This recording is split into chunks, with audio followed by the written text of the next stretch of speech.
Hello everyone, welcome back to my YouTube channel. Guys, आज हम शुरू करने वाले हैं अपना सिविल प्रोसीजर कोड की जर्नी को। प्रॉपरली सारे के सारे डिटेल स्टडी इसके अंदर कवर होगी। शुरुआत से लेकर एंड तक आपका सारा रिवीजन हो जाएगा। मेंस के क्वेश्चन, प्री के क्वेश्चन सब कवर होंगे, तो चिंता मत करना। तो शुरू करते हैं। देखो, सिविल प्रोसीजर कोड है, ठीक है। तो प्रोसीजरल लॉ का मतलब क्या होता है भाई? प्रोसीजर होता क्या है? What do you mean by procedure? What do you mean by law of procedure? Interpretation of statute का क्वेश्चन है ये। बहुत इंपॉर्टेंट क्वेश्चन है, पेपर में आ सकता है, हर जगह पता होना चाहिए आपको, ठीक है। देखो, जॉन सामंड कहते हैं कि प्रोसीजरल लॉ एक वो ब्रांच ऑफ लॉ है जो कि लिटिगेशन के प्रोसेस को गवर्न करती है, कि लिटिगेशन में क्या प्रोसेस होता है, कैसे लिटिगेशन करी जाती है, उसको गवर्न करता है। इसे हम लॉ ऑफ एक्शन भी कहते हैं। याद रखना, प्री का क्वेश्चन आ सकता है, procedural law is a law of action which jurist has said this? It was said bye John Salmond. All the residue is the substantive law. इसके बाद जो बचता है वो क्या होता है हमारा? वो होता है हमारा सब्सटैंटिव लॉ। अब उसके ऊपर एक क्वेश्चन आ जाएगा कि क्या सीपीसी प्रोसीजरल कोड है? हाँ जी सर, प्रोसीजरल कोड है। Sangram Singh versus election tribunal, ये केस था। इसके अंदर ये बोला गया था कि civil procedure code basically main क्यों बनाया गया है, ताकि जस्टिस फैसिलिटेट करा जा सके और जस्टिस को सिक्योर करा जा सके। ये कोई पनिशमेंट वाला लॉ नहीं है, ये तो एक मशीनरी प्रोवाइड करता है, ये तो एक मैकेनिज्म प्रोवाइड करता है जिससे हम अपनी रेमेडी ले सकते हैं और अपनी राइट्स को इन्फोर्स कर सकते हैं। कौन सी राइट्स को? सब्सटैंटिव राइट्स को इन्फोर्स कर सकते हैं। इसके ऊपर एक क्वेश्चन आ गया हमारा। देखो, what is the procedural law? Procedural laws are those laws which provide a mechanism or machinery for the enforcement of substantive rights of a person. They manifest the principles of ubi jus ibi remedium. इसमें एक principal सुना होगा आपने, ubi jus ibi remedium। इसका क्या मतलब होता है? जहाँ पर आपकी राइट है वहीं आपको रेमेडी भी मिलती है। तो अगर आपकी राइट इन्फ्रिंज हो जाए तो आप रेमेडी लेने जा सकते हो, ठीक है। अब ये जो रेमेडी शब्द है ना, ये रेमेडी ही हमें प्रोसीजरल लॉ देता है। प्रोसीजरल लॉ में रेमेडी देता है जिससे हम अपनी राइट्स को इन्फोर्स कर सकते हैं। अब आगे क्वेश्चन क्या आया कि क्या प्रोसीजरल लॉज रेट्रोस्पेक्टिव होते हैं या प्रोस्पेक्टिव होते हैं? यानी कि रेट्रोस्पेक्टिव का मतलब क्या है कि बैक डेट से चलते हैं या फिर जिस दिन से आए हैं उसी दिन से आगे बढ़ते हैं। पीछे की चीज़ों को वो अफेक्ट करते हैं या नहीं करते हैं? तो प्रोसीजरल लॉ जर्नली जो होते हैं वो रेट्रोस्पेक्टिव नेचर के ही होते हैं। लेकिन अगर एक्सप्रेसली कॉन्ट्रेरी प्रूव करा जाए कि नहीं नहीं हम तो इसको प्रोस्पेक्टिव मानेंगे, तो प्रोस्पेक्टिव सही। अब सीपीसी जो है वो है तो प्रोसीजरल लॉ, लेकिन उसको बोल दिया गया है कि तुमको हम ट्रीट कर रहे हैं प्रोस्पेक्टिव नेचर में, तुमको रेट्रोस्पेक्टिवली अप्लाई नहीं करना, तुमको प्रोस्पेक्टिवली अप्लाई करना है, तो प्रोस्पेक्टिव सही, ठीक है। कुछ एग्जांपल्स हैं कि आपके पास प्रोसीजरल लॉ के? हाँ सर, सीपीसी है, सीआरपीसी है, लिमिटेशन एक्ट है, एविडेंस एक्ट है, स्पेसिफिक रिलीफ एक्ट है। तो ये सारे के सारे जो लॉज हैं ये प्रोसीजरल लॉज हैं, ओके। अब 3-4 केस लॉज हैं जो कि प्रोसीजरल लॉ की तारीफ करते हैं, ठीक है। सबसे पहले केस आया, बहुत लैंडमार्क केस है ये, श्यामलाल मुरारी का केस आया था। इसके अंदर जस्टिस कृष्ण अय्यर ने क्या कहा कि procedure is the always a handmade of justice, कि जस्टिस को पाने के लिए प्रोसीजर लॉ को मोल्ड वगैरह करा जा सकता है, ठीक है। ये कोई जल्लाद नहीं है, ये तो एक एड है जस्टिस के लिए, ये तो मदद करता है। It's a mistress, it's not a tyrant, ठीक है। It's an aid to justice, it is a lubricant and not a resistance, ठीक है। ये बहुत इंपॉर्टेंट शब्द है जो कि आप यूज कर सकते हो। अब केस आया सैयद मोहम्मद बकर वर्सेस अब्दुल हबीब हसन का केस। इसके अंदर क्या बोला गया कि प्रोसीजरल लॉ जो होता है वो सबसर्विएंट होता है सब्सटैंटिव लॉ के, यानी कि वो नीचे रहता है सब्सटैंटिव लॉ के। ऐसी कोई चीज जो है वो प्रोसीजरल लॉ नहीं दे सकता जो सब्सटैंटिव लॉ ने ना दी हो। अगर सब्सटैंटिव लॉ आपको कोई राइट देता ही नहीं है तो उसकी रेमेडी क्या लेने जाओगे आप? और अगर सब्सटैंटिव लॉ कोई रेमेडी दे रहा है तो वो आप छीन नहीं सकते, ठीक है। अब लिमिटेशन लॉ को बात करें, लिमिटेशन लॉ राइट प्रोवाइड करता है लेकिन रेमेडी प्रोवाइड करता है नहीं, सॉरी मैं गलत बोल गया। लिमिटेशन लॉ क्या प्रोवाइड करता है? रेमेडी प्रोवाइड करता है उस राइट को इन्फोर्स करने के लिए।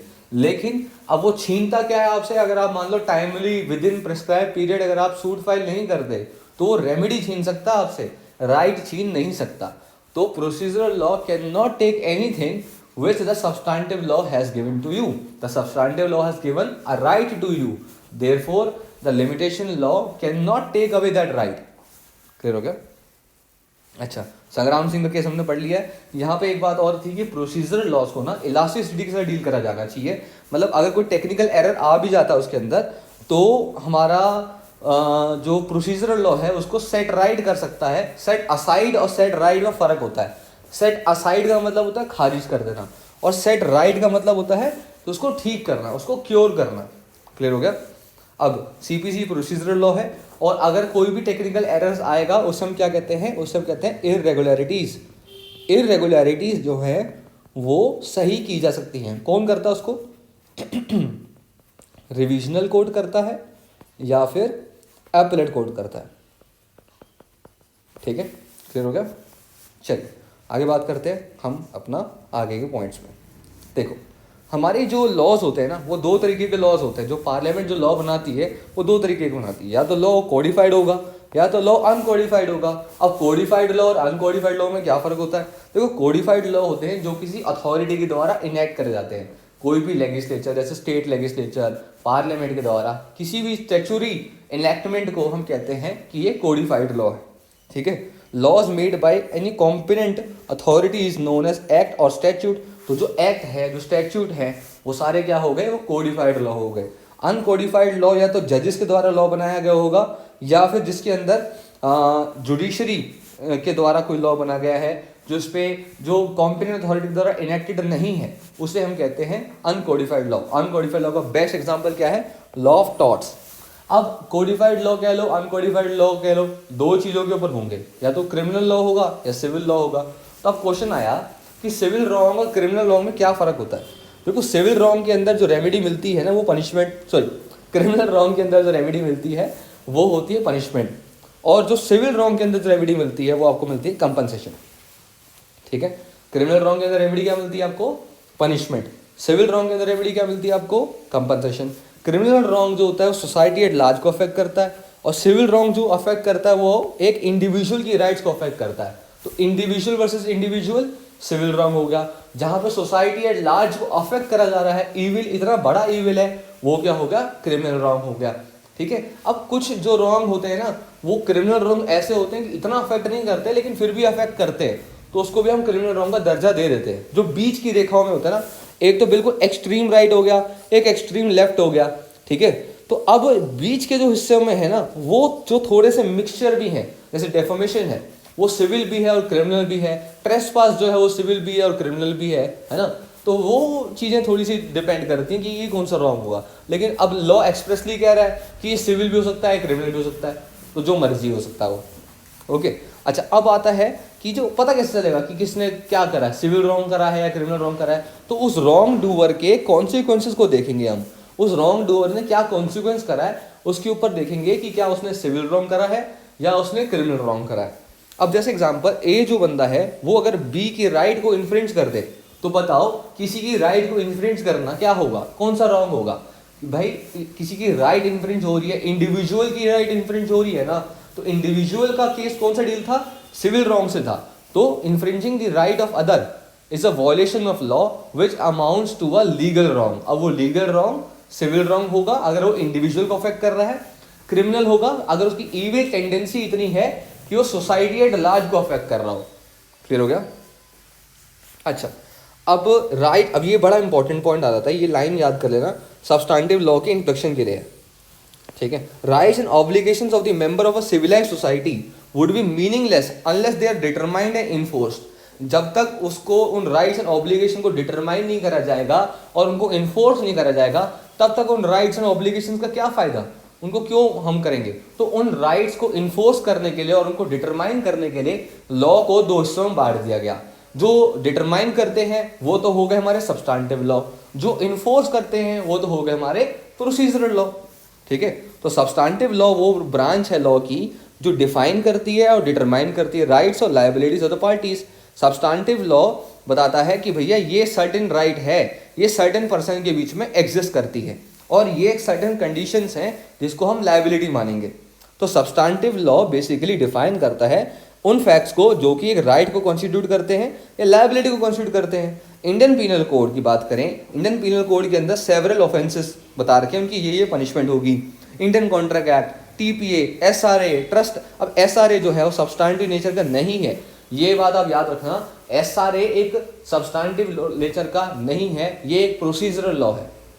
लेकिन फिर भी कई टेक्स्ट बुक्स, जैसे ये टेक्स्ट बुक में लिखा हुआ है कि सब्सटैंटिव लॉ है एसआरए सब्सटैंटिव लॉ नहीं है, ये सर्टेन रिलीफ्स प्रोवाइड करता है जो कि प्रोसीजरल पार्ट है, ठीक है, वो एक तरह से रेमेडी है, वो आपको राइट्स प्रोवाइड नहीं कर रहा।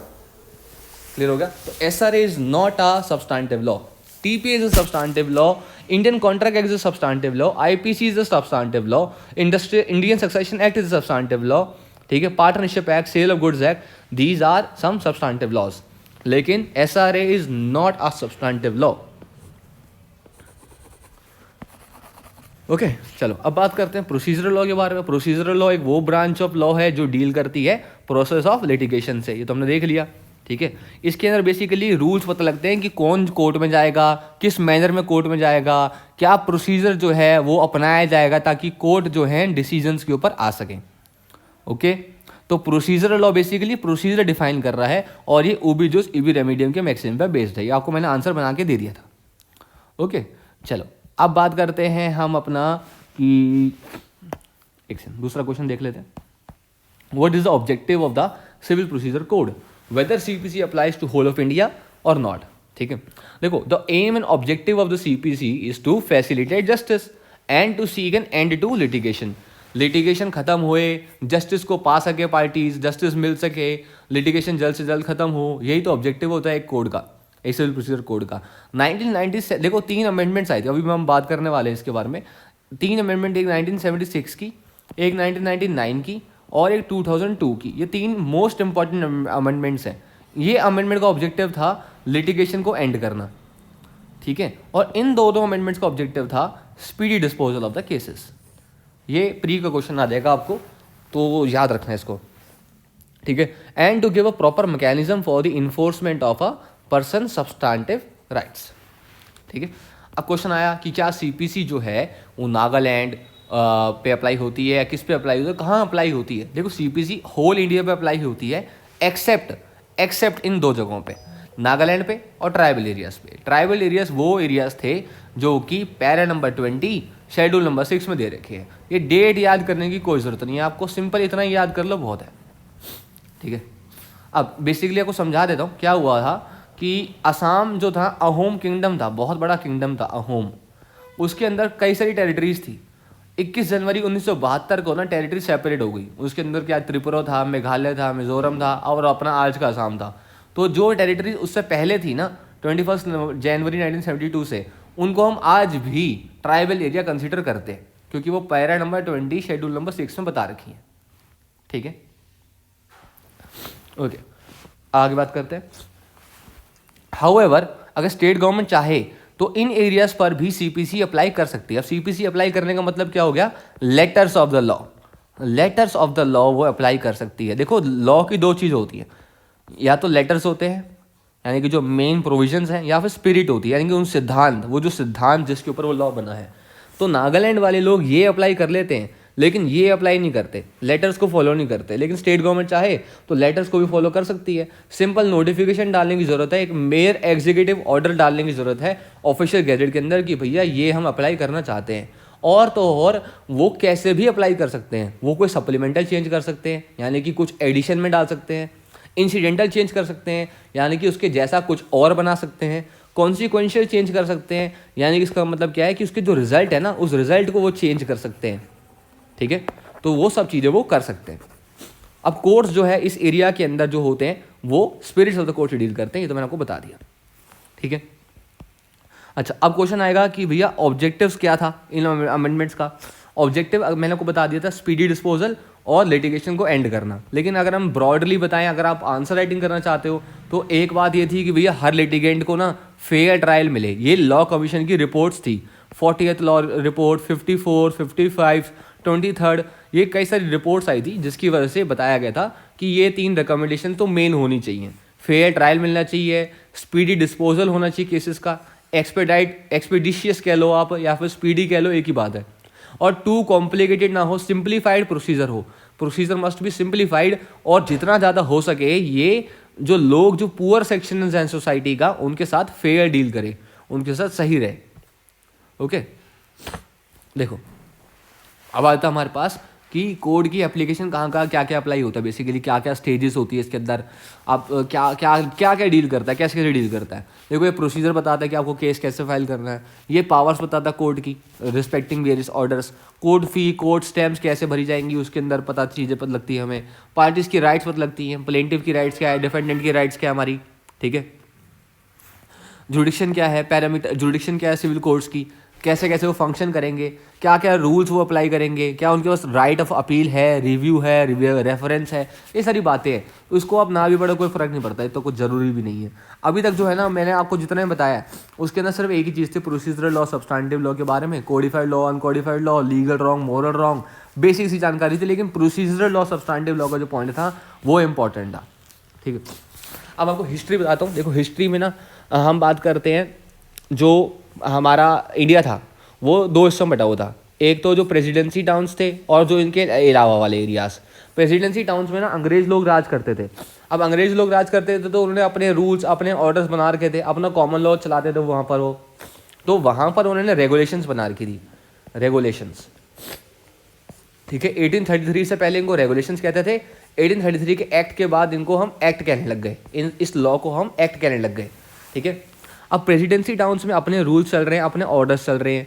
सेम क्या हुआ कि बंगाल जो था, बंगाल के अंदर पहली बार क्या हुआ कि अलग तरीके के 9 सिस्टम बनाए गए, 9 सिस्टम बनाए गए कि ये प्रोसीजर बताएंगे। इन 9 सिस्टम से हमें पता लगेगा कि हमारे यहाँ पर जो सिविल प्रोसीजर होगा वो कैसा होगा।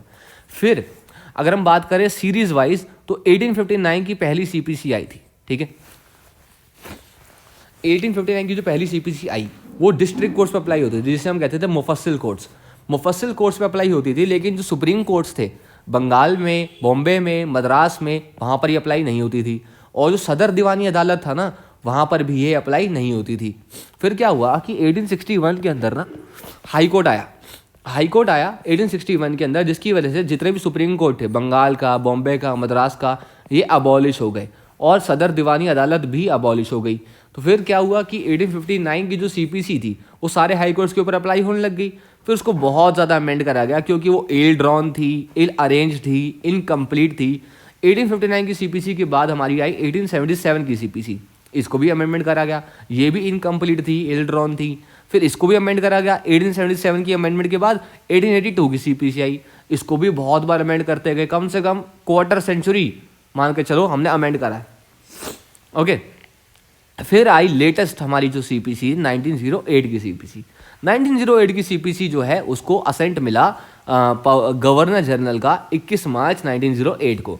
अब ये जो है वो प्री एग्जिस्टिंग लॉ था, तो ये आर्टिकल 372 और आर्टिकल क्या कहते हैं हमारा 13 इनके साथ कॉन्सोनेंस में थी, कॉन्स्टिट्यूशन के साथ कॉन्सोनेंस में थी, उसके अगेंस्ट नहीं जा रही थी, फंडामेंटल राइट्स के अगेंस्ट नहीं जा रही थी, इसलिए इसको वैलिड माना गया और इसको इंडिया में लाया गया, वरना तो ये रिपील हो जाती। इसको हम क्या कहते थे फिर, एक्स फैक्टो लॉ कहते हैं इसको हम फिर बाद में, लेकिन ये अब ऐसा है नहीं। अब आज़ादी के बाद बहुत ज़्यादा अमेंडमेंट करी गई। 1953 में अमेंडमेंट करी गई, 52, 51, 49 बहुत सारी अमेंडमेंट करी गई। एक बात अब याद रख लो कि ऑपरेशन में कब आया था, 1 जनवरी 1909 को, और इनेक्ट कब हुआ था, 21 मार्च 1908 को। बड़े इंपॉर्टेंट शब्द हैं दोनों के दोनों।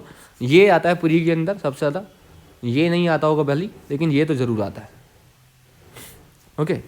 अच्छा, अब क्या हुआ कि यार अभी भी डिले हो रहा था, एक्सपेंसिव था, तो फिर 56 की अमेंडमेंट आई। 56 की अमेंडमेंट आई 1 जनवरी 1957 को, ठीक है। 56 वाली अमेंडमेंट कब आई, 1 जनवरी 1957 को। फिर बहुत सारी अमेंडमेंट आई। अब क्या हुआ कि लॉ कमीशन ने अपनी 27th report, 40th report, 54th report, 55th report 1976 की रिकमेंडेशंस के लिए बनाई कि भैया हम चाहते हैं कि सीपीसी के अंदर ये सारी अमेंडमेंट्स हो।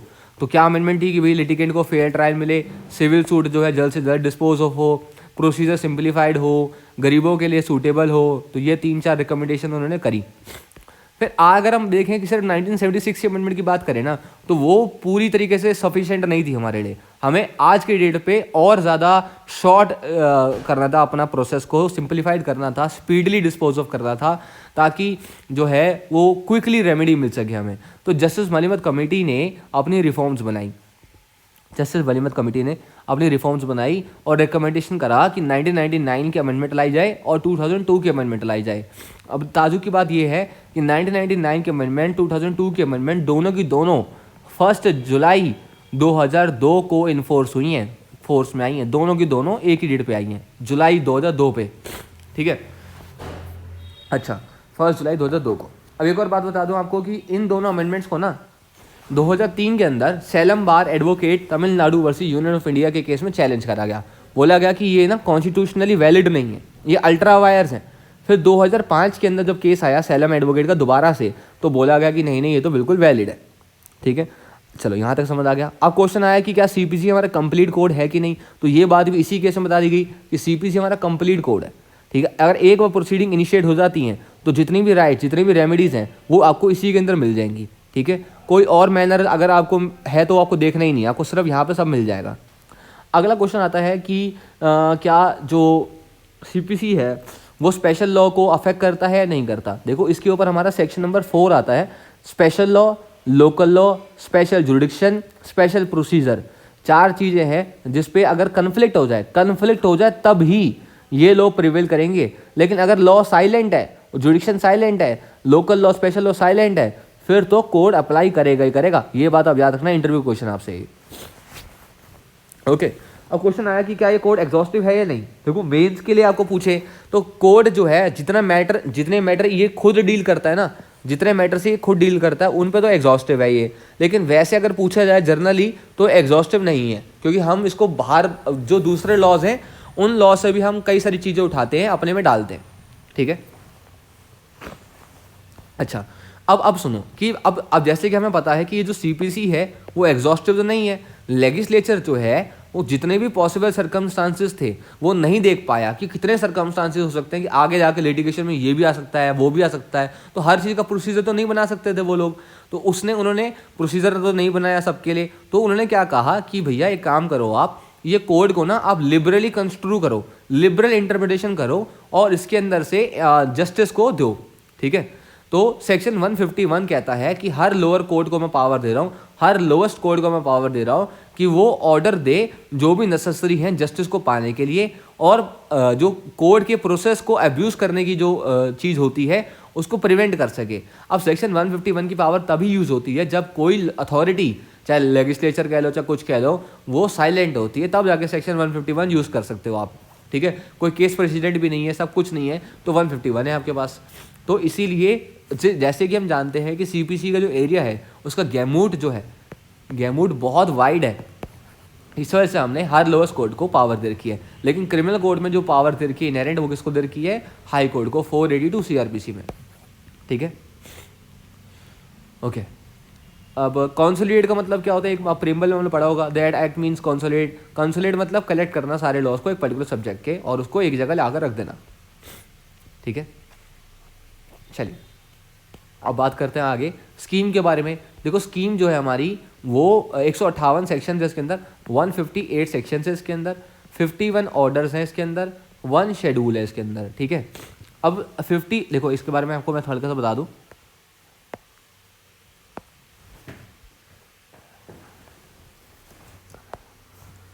ये है सीपीसी, इसके अंदर बात करते हैं हम अपना सेक्शंस है जिन्हें हम बॉडी कहते हैं, ऑर्डर्स हैं जो कि एक फर्स्ट शेड्यूल में दे रखे हैं,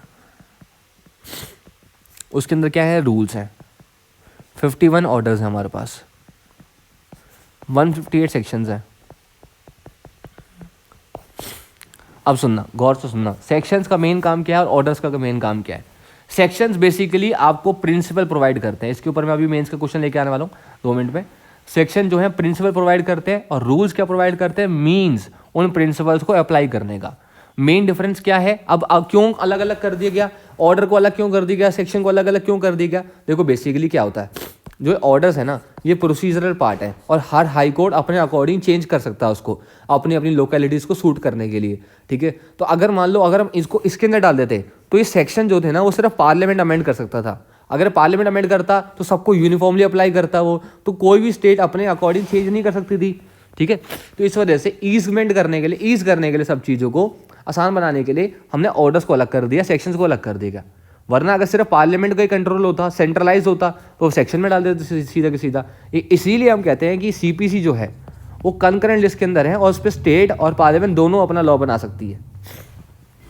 ठीक है, चलो अब आगे बात करते हैं कि जो बॉडी है वो फंडामेंटल नेचर की है, वो ऑल्टर नहीं की जा सकती, अमेंड नहीं की जा सकती जब तक पार्लियामेंट कुछ ना करे। लेकिन जो शेड्यूल है वो हाई कोर्ट के द्वारा अमेंड करा जा सकता है। हाई कोर्ट की अमेंडिंग पावर जो है 121 से लेके 131 तक आती है। इसको हम डिस्कस करेंगे एक बार हर एक सेक्शन को अच्छे से।